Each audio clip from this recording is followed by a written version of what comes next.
some footage of this na ipakita natin ito na gaano ba kawalang hiya at gaano kawalang damdamin na sa gitna ng paghihirap ng mamamayan, ikapital mo pa para sa maagang pangangampanya.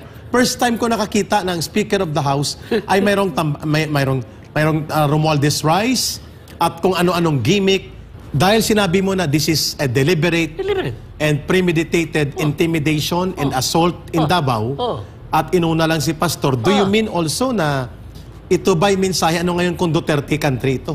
Ano ngayon kung lugar ito ng mga Duterte? Ano ngayon kung nandito si Rodrigo Duterte na very popular, kaya namin gawin ang gusto namin gawin? Is that the line of messaging now of Marcos Jr. using the PNP as assault force against civilian compounds? Ito pa, okay, bago ko sagutin yun. Kasi hindi ito alam ito lang pananaw ko. Galit ang Amerika kay Pastor dahil, siyempre, pumunta si Pastor sa China may mga partners. At kasama pa si Pangulong Rodrigo Duterte. So, dagdag yon na mga tinutugis talaga nila sa Pastor. That is logical. That is logical.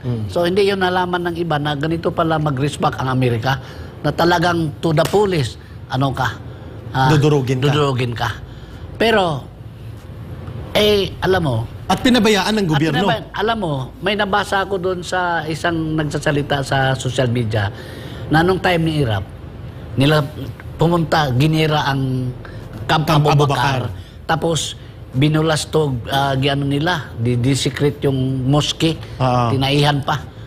Yung parang binastos. Binastos. Sinalaula. Ngayon, mag-antay si Marcos Jr. Kasi religious group yan compound to ng mga religyoso. Ngayon, ginawa niyang binastos niya, dinisikret niya. Okay. Baka yun ang magmitsa na maalis talaga siya sa pwesto. At binabanggit dito ni Peter Mutok na if the revolutionary war of those who are claiming to be communist ideology driven ay malakas din kapag nagalit ang mga pakikipaglaban ng mga reliyosong puwersa. Karma. Because faith is their motivation. Kapag inapakan mo at binastos at sinira ang kanilang pananampalataya, sabi nga ni Atty. Torion, kapag ginawa nila ito sa mga moske o masjid, sa mga Muslim communities, dadanak ang dugo, posible. Mabuti na kapag timpi ang mga kapanalig ng Kingdom of Jesus Christ, at dahil yan ang mensahe ni Pastor, mapagtimpi, pasensyoso, pero may binabanggit ka, beyond the attacks and assaults of the state forces, na of course ang nag-order nito hindi lang naman ordinaryo na order ito, ang pananagutan nito sa Pangulo ng Bansa, at ang pangingialam ng Amerika dito. Ang may binabanggit ka na... Kasi nagduda siguro ang Amerika na may mga kuan dyan, nakatago din mga Kaya may mga drones hanggang ngayon lumilipad pa. Lumilipad pa. So siguro nagdudulo sila na may mga tinatago dyan na para... Kasi China Pwede. Yun. Kasi idinudugtong nila si Pastor Kibuloy, si Rodrigo Duterte at ang pamilya nito, at ang kanyang government officials noon ay malapit sa China.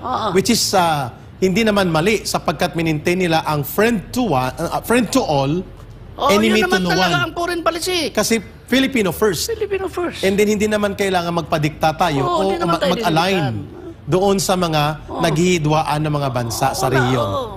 So walang mali doon. Walang mali. Neutral tayo. Yun nga ang gusto ng mga mangingisda. Yun ang mangingisda. Tingnan mo. Diba sa Zambales. So, sa akin, kawawa nga dahil deliberate yun aggression. Deliberate aggression. Military force Okay. Kasuhan na lang. I think the case build up meron na and documentation ay mayroon na. At kahapon yata, Brother Yusek Ben, ay nandun din sa United Nations office sa New York. Mahigit 100 na mga Filipino professionals and Filipino Pinoys for Real Change at Akbang Maisog USA ang nagsimpatya calling on the petition and appeal for the United Nations Secretary General, si Antonio Gutierrez, and the relevant UN bodies to investigate and intervene in behalf of UN conventions sa mga paglapastangan na ito na ginawa sa mamamayan at mga sibilyan at mga religious workers ng Kingdom of Jesus Christ at sa kalawak at sa pangkabuang mamamayan ng Davao City. How do you react to that development, Yusek Ben? Okay, maganda yon na talagang yung may kasalanan talagang uusigin sa batas. Sige. Pero dalawa ang collateral damage dito eh. Sige. Yung mga tao sa loob, tsaka yung mga pulis. Oo. Pagkatapos ng administrasyon na ito, tuloy ang kaso nila. Yes. Mawalan sila ng trabaho. Exactly. Di ba? Dalawang May collateral punto ka. damage dito. Yung mga pulis. Kasi ano lang sila ng order eh. May order sa general pa, di ba? Yun ang kawawa. Pamilya magugutom. Tama. Kasi may katapusan ito eh. Yeah, tama. Pag sumbong, talagang usigin, penalty, ma-penalize, kawawa. Okay. Dalawa ang collateral damage. Agree ako dyan. Yusek Ben, ito na sa panghuling bahagi ng ating episode for today. Napakaganda ng talakayan, mamamaya, mga kababayan, no? Na talakay natin kanina tungkol doon sa hindi idinideny pero hindi pinapa-inspect na forward deployment at pag-iimbak ng mga bomba at armas na may nuclear warheads, missile warheads, at iba pang mga kagamitang militar na nakahanda para iambang sa China at mangingialam sa hidwaan ng China at Taiwan at nagpagamit ang Marcos government junior na ito doon sa Northern Luzon. At ngayon, dito naman, ang 800 billion pesos na pondo na tinatawag nilang unprogrammed at pati yung mga kung ano-anong kabulastugan sa brand ng ayuda ay ginagamit ngayon sa maagang pangangampanya nila Martin Romualdez at ng kanyang mga alipures na mga kongresista at mga politikong sip-sip sa Marcos Jr. government na walang kahihiyan, ginagamit itong Romualdez Rice na parang siya baga ay pangulo ng bansa. Can we show some footage of this na ipakita natin ito na gaano ba kawalang hiya at gaano kawalang damdamin na sa gitna ng paghihirap ng mamamayan, ikapital mo pa para sa maagang pangangampanya. First time ko nakakita ng Speaker of the House ay mayroong Romualdez Rice at kung ano-anong gimmick na parabagang kung siya ang mag-asta sa publiko ay parang presidente na siya ng bansa. At ganon din po ang kanyang ginagawa sa pangingialam sa mga usaping pangseguridad at pati na dyan sa South China Sea. Gaano kay skandaloso, Yusek Ben, na hindi natin nakita ito sa previous governments, lalo na sa panahon ni Rodrigo Duterte na ikapital mo sa politikang marumi at very barat na estilo ng kaipalan itong gimmick nila House Speaker Martin Tambaloslos. Go ahead po, Yusek Ben. Naalala ko noong panahon ni Digong, sabi niya, hindi ko pera to. Pera niyo yan. Di ba? So wala, hindi ako mamulitika. Ngayon, sa panahon ni Marcos Jr., grabing pamulitika nila. Pero ang pagtaka ko, bakit Romualdez Rice ang nakasulat? Di ba? Nahirapan naging magsagot si Bongbong Marcos sa mga tanong sa tao, sa media na 20 kilos na bigas, nauutal-utal na nga siya magsagot eh. Dapat pangalan niya yung Marcos Rice yan para babango siya sa tao. Ngayon, Romualdez, ano ba si Romualdez? Presidente na ba? Bakit pangalan niya kalagayan? Kung ako si Bongbong Marcos, sipain ko dapat yan eh. Ay, bakit yung pangalan mo? Ako ang presidente, dapat akong pabango kasi hindi ako mabango. Bakit ikaw ang gumamit ng pangalan? So, ibig sabihin, may rason ang pagdududa ng mamamayan na ang nagpapatakbo ng gobyerno ni Marcos, isa ito si Tambaloslos at ang asawa. Wala na tayong debate, John. Klaro na. Klaro na. Di ba? Pero gaano kay skandaluso? Iskandaloso na na pundo pera ng ito ng bayan pera. yan. Pero tatakan mo ng Romualdez Tatakan ng Rice. Romualdez Rice. Ano ba? Pera ng bayan yan. Di ba? Hindi pwedeng ganunin mo. Kasi ang taong bayan, alam na yung kahit isang sentimos wala kang ibigay sa tao. Pera ng taong bayan yan. Huwag mong gamitin, mahiya ka naman. At ito'y pangangampanya, klaro. Pangangampanyang klaro. Ano ba takbuhan niya? Senador o ano? Presidente ba o ano? Ang asawa ito, tatakbong senador. Oo nga. Diba? So, malala ang problema ng bansa. At yung ginagamit mong Romualdez Rice, ano lang yan. Ang hanapin sa niyo, trabaho, investment. Pero anong investor pumunta dito? Lumayas nga ang mga investor. Lumayas nga mga investor eh. Nag-apply na nga ng visa ang mga mamayaman dito. Dahil alam niya, gigirahin ng Pilipinas. Ayun. Nako. Diba? Yusek Ben, dahil nauubos na ang ating babalik ka dito sa Pilipinas nating mahal at ang mga namumuno at nagpapalawak ng mabuting hakbang para ipagtanggol ang kapayapaan at demokrasya ng bansa like Marcos Arisjan at ng koalisyon ng mamamayan kontra giyera. Yusek Ben, gaano kahalaga po ang panawagan na ang mamamayang Pilipino ay hindi manatiling tahimik bago dumating ang kabaliwan ng digmaan ng Marcos Jr. at ng Amerika na kanilang sinusulsulan sa South China Sea, ay dapat kumilos ang mamamayan. At bakit ang direksyon dapat ay Marcos alis dyan? Balikan mo po yung sinabi mo kanina, that the root of national insecurity and national crisis is the Marcos presidency itself. Go ahead po, Yusek. Ito, apila ko na lang sa presidente. Dahil alam naman na lahat na siya talagang dahilan eh. Walang natatago sa social media. Mr. President Marcos Jr., no? Ako po ay naglilid ng Marcos alis dyan o Marcos resign, alis ka dyan movement. Dahil nakikita namin at sa taong bayan, lalo na yung bumuto sa'yo, 31 million, yung bumuto kay Inday, 32 million, na wala ka talagang pakinabang ngayon dito sa bansa natin. Bagkus, nagkaroon pa na maraming problema sa administrasyon mo.